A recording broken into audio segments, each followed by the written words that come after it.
Jocko, thank you so much again for the Yeah, my opportunity pleasure. today. So first, I just wanted to start off and ask you, the Little House on the Prairie book series and the '70s show are both pretty iconic in their own right. So what made you want to sign on to another retelling of such a classic story?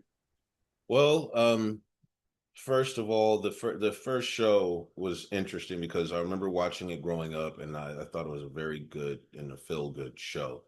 Um, Full transparency, I didn't want to be a part of initially of rebooting or redoing something that was so beloved.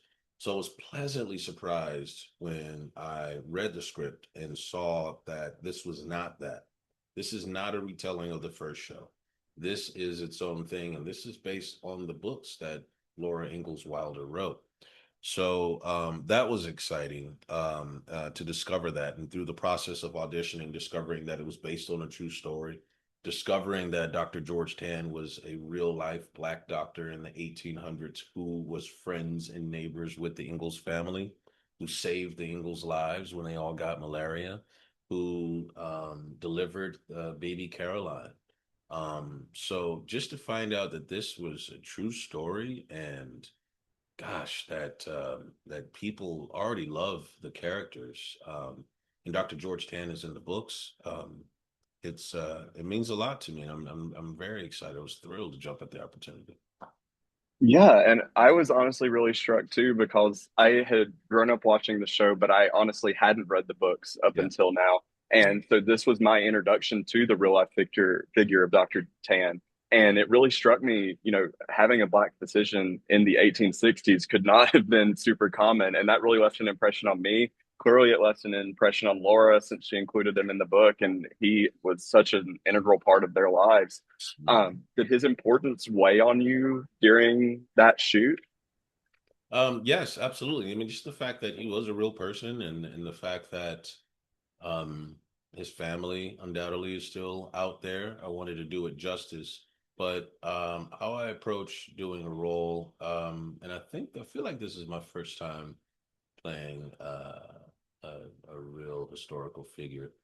I wanted to do my research to learn what I could, what was available, and it's not a whole lot of information that's available.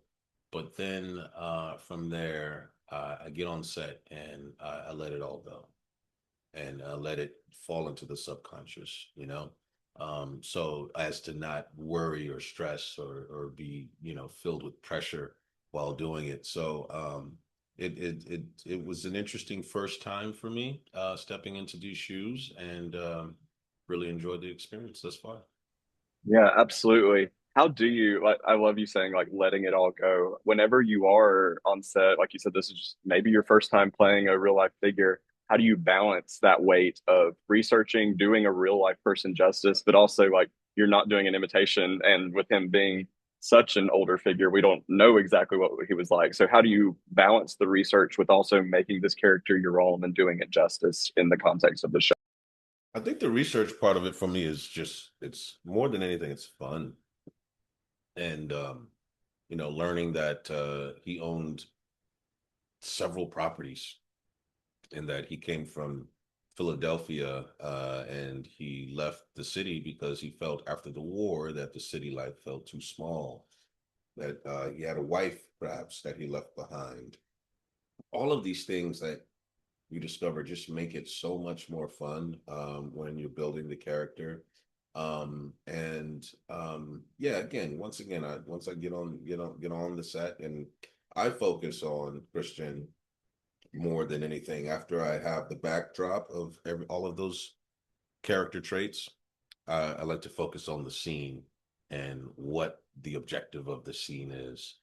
Sounds cliche, but I've worked with scene partners who don't take that approach and they think about what they're going to do and thinking about the character so much, and it's like we can't forget that this scene is part of an episode. This episode's part of a season. The season's part of a series, and there's a message and there's a point to it, that the writers intended. So I often love working with the writers to see what is the point of the scene, what is the intention of my character, and that's where the majority of my focus goes on the days that we shoot. I love that. I love that. So I wanted to pivot a little bit. A key part of your story in this season is dealing with the fever that's sort of starting to spread and some of the characters. And that's something that we can all relate to as sickness. But watching it as a viewer now, it struck me how much more I could relate to this just a few years removed from the Yeah. COVID-19 pandemic. Mhm. And so did living through a pandemic impact your performance with that urgency of trying to like help and inform the town? Absolutely. Had I not lived through the pandemic, I would not have known the levity of a situation like that. Um, it's very unfortunate what happened to all of us around the world during COVID, but very informative when you're dealing with an episode where there's an unknown disease going around and you're just trying to quickly find a cure to save folks' lives. So yeah, it's definitely an influence. Yeah. And I'm hoping this is accurate, so you can correct me if I'm wrong. I saw online that back in high school you had originally thought about becoming a doctor. Is that true? Um, Absolutely. and you've now portrayed doctors in multiple shows, including this one. Do you ever have any like what if feelings whenever you're portraying this of like, that in another life that could have been me? No, I'm very thankful. I wanted to be a doctor or a dentist, like you mentioned, and I had a medical symbol on my high school ring. That's how sure I was. And then I get to college and decide I didn't want to be in school for the next 12 years. So I took a theater course because I'd always been creative and I fell in love with it. And I had a dentist uh, that I would go to, and I told him that, and this was right when I had made this decision, and it was like my first year in Los Angeles, and I was still being fascinated with the doctor-ness of all of the dental experience, and I was talking to him, and I said, man, I was going to be a dentist or a doctor. And I felt, I don't know. I'm hoping I made the right decision. And he said, you absolutely did. I never forgot him saying that. And because here's a guy who had a practice, he was doing well.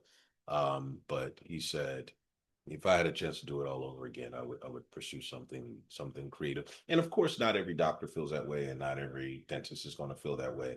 But I think it was serendipitous. It was just the perfect timing for me to be there with him to tell me that and give me confirmation.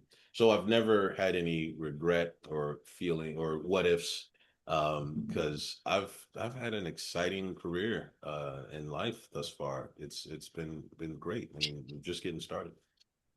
I love that affirmation that you needed at the time. And Yeah. I really liked too in the first episode, I believe it was, your character offers some really pivotal words of advice and affirmation to the Ingalls, telling them you can't do this alone. It's okay to ask for help. And that speech really left an impact on me. And it feels like, today things feel very like pocketed, isolationist. Do you feel like that message of like it's okay to ask for help, don't do this on your own? Is that an urgent, important message right now? I think it is, and I'm glad you bring that up. I think that I really do like that scene. Um, part due in part because story wise, as far as the prairie, you think of Little House on the Prairie, you think of family and happy, and but the reality is, and you can see this in Laura's books, it was rough and it was dangerous, the unknown, in that same scene Dr. Tann talks about having seen families taken by wolves, freezing to death, starving to death. But I think this is very timely because as a nation, as you know, we're very divided, and you feel the spirit of Laura Ingalls Wilder's books because even then, when she wrote the books, I think it was during the 1920s, the Great Depression. During that time, it was very essential to give people hope. And those books did just that. And that's why from the beginning, they were very successful. And so here we are, all this time later, and all of these decades removed from the first series, considering the state that our nation is in as far as divisiveness. I think it's perfect timing. I think it's a great message for unity. I think it's great message for, as you say, to say, you don't need to do this alone. Can't do this alone. I think it's right on time. Yeah, right on time. It's incredible how these messages are always so timely, but also everlasting too. So it seems like most of your film and television roles are set in the present day or maybe more recent past. What's the biggest difference for you working in a period piece 150 years ago as opposed to working on something set in today's world? Well, I can tell you from a production standpoint, it's a lot more costly because you know, depending on the type of show, if you have cars, you have a period cars, and those are expensive to rent, and then the costumes too expensive to make, and sometimes you don't have cars, you just have carriages. Where do you find an old carriage? You have to either find someone to build it, or if there's two left in the world, they're going to charge you an arm and leg to do it. So, and I love producing and writing, and that's where I want to take my career next. So, as soon as you ask me that, that's what I think. As far as approaching it with a character, I think it's always a little more fun because you have this period to draw from. You know, when you're doing something contemporary or that takes place present day, what are you copying? You're not. You're, and which is fine. You know, you're just living and breathing and bringing your own life experiences to it. But when you are playing a character from, say, the 60s or 70s, to be able to go back and read books or look at the sort of colors that they wore or think about politically where the frame of mind people were in, it's always a little more rewarding for actors for us to jump into period pieces. I love that. And it goes back to you talking about how much fun it is for you to be able to research up front. Yeah. So, got one more question for you. What is your biggest hope for people viewing the show? What do you want them to take away about the story and about your character? Yeah, I hope that people understand that Dr. George Tann was a real man, was a real person, and that hopefully, thanks to Rebecca Sonnenschein, who was our showrunner, who's fantastic, thanks to her and Netflix and CBS Studios, people will be inspired to tell more stories of Black Americans who were pioneers and who were beloved by their communities, and not often, and not always all Black communities.